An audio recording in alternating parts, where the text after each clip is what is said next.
I'm Rachel Kelly, and I've had 2 breakdowns, and I wanted to tell you about them. I went from being mildly anxious to being completely unable to function.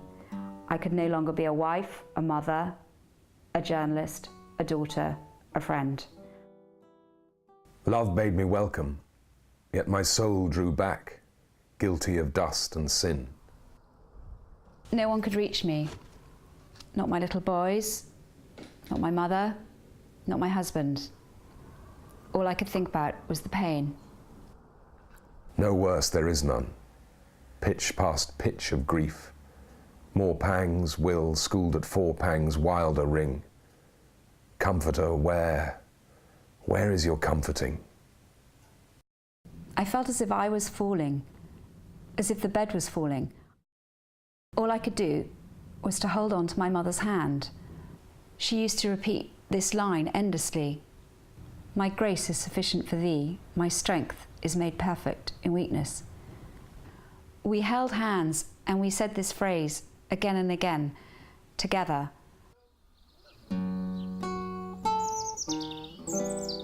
At once, a voice arose among the bleak twigs overhead, in full-hearted evensong of joy illimited. An aged thrush, frail, gaunt and small, in blast-beruffled plume, had chosen thus to fling his soul upon the growing gloom. It was when my mother started to add poetry that I began to feel that I could recover. These healing words could help me. Hope is the thing with feathers that perches in the soul and sings the tune without the word and never stops at all. Gradually, I began to feel that I had a future. Like everybody in deep depression, I needed help from drugs and therapy, but poetry was at the heart of my recovery. And not by eastern windows only when daylight comes in the light. In front the sun climbs slow, how slowly, but westward look, the land is bright. I had travelled from past pitch of grief to a land that is bright. I found more and more poets that spoke to me across the ages, others who'd battled with despair, and others who'd found a way through. And now in age I bud again. After so many deaths, I live and write. I once more smell the dew and rain, and relish versing. Oh, my light.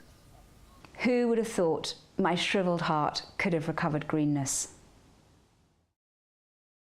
I feel so passionately about the power of healing words that I have written my book, Black Rainbow.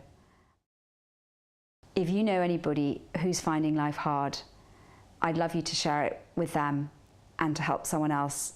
And all author proceeds go to SANE and United Response, both charities that try and help people who are facing really desperate times. So please buy a copy of Black Rainbow. I was trying to describe to my son what depression felt like. I said it was like a rainbow, but which had turned black. And he turned to me and he said, "But Mummy," he said, "rainbows are never black."